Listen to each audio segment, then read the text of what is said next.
5 seconds. It has been observed that a lot of time and resources are consumed in filing of appeals which involve identical issues. Taking forward our policy of sound litigation management, I propose to provide that if a question of law in the case of an assessee is identical to a question of law which is pending in appeal before the jurisdictional High Court or the Supreme Court, in any case, the filing of further appeal in the case of this assessee by the department shall be deferred till such question of law is decided by the jurisdictional High Court or the Supreme Court. This will greatly help in reducing the repeated litigation between taxpayers and the department. Taking forward our efforts to further promote the IFSC, I hereby propose to provide that income of a non-resident from offshore derivative instrument or over-the-counter derivatives issued by an offshore banking unit, income from royalty and interest on account of lease of ship, and income received from portfolio management service in IFSC shall be exempt from tax subject to specified conditions. In the globalized business world, there are several works contracts whose terms and conditions mandatorily require formation of a consortium. The members in the consortium are generally companies. In such cases, the income of these AOPs has to suffer a graded surcharge up to 37%, which is a lot more than the surcharge on the individual companies. Accordingly, I propose to cap the surcharge of these AOPs at 15%. Further, the long-term capital gains on listed equity shares, units, etc. are liable to maximum surcharge of 15%, while the other long-term capital gains are subjected to a graded surcharge which goes up to 13.7%.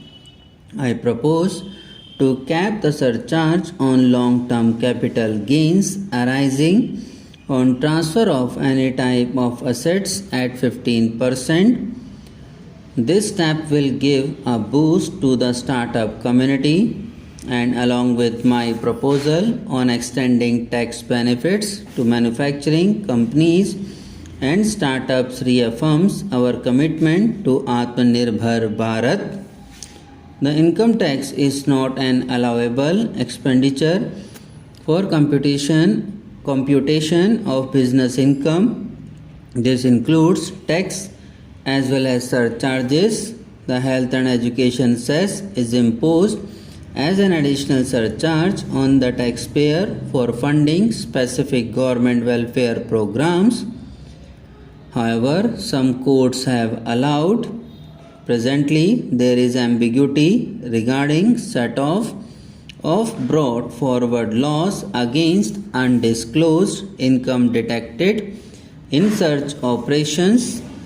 It has been observed that in many cases where undisclosed income or suppression of sales etc. is detected, payment of tax is avoided by setting off of losses.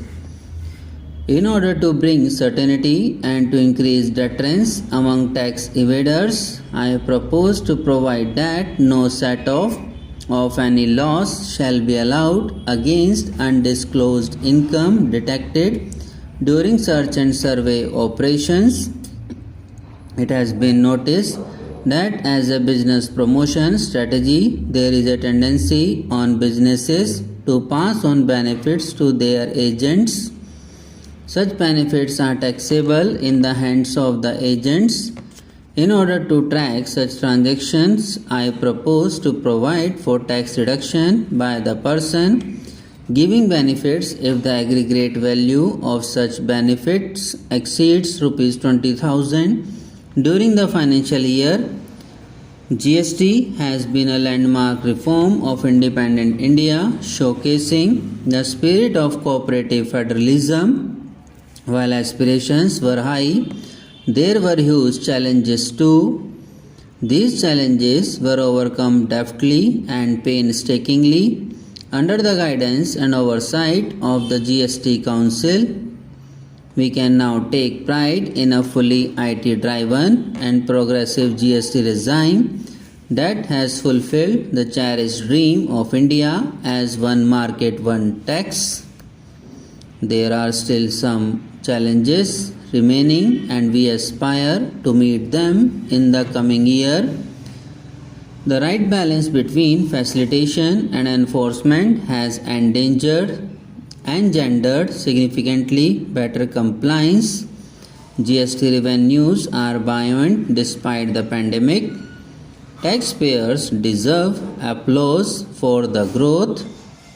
Not only did they adapt to the changes but enthusiastically contributed to the cause by paying taxes.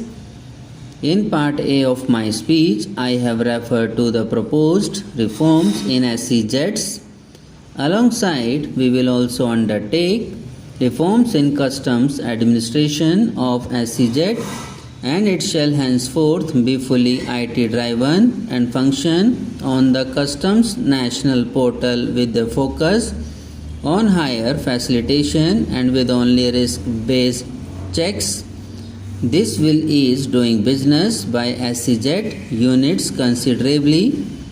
This reform shall be implemented by 30th September 2022. Customs administration has reinvented itself over the years through liberalized procedures and infusion of technology. Faceless customs has been fully established. During COVID-19 pandemic, customs formations have done exceptional frontline work against all odds, displaying agility and purpose. Customs reforms have played a very vital role in domestic capacity creation, providing level playing field to our MSMEs, easing the raw material supply side constraints, enhancing ease of doing business and being an enabler to other policy initiatives in the current year. It has been observed that a lot of time and resources are consumed in filing of appeals which involve identical issues. Taking forward our policy of sound litigation management, I propose to provide that if a question of law in the case of an assessee. Subscribe now and press the bell icon. Never miss an update.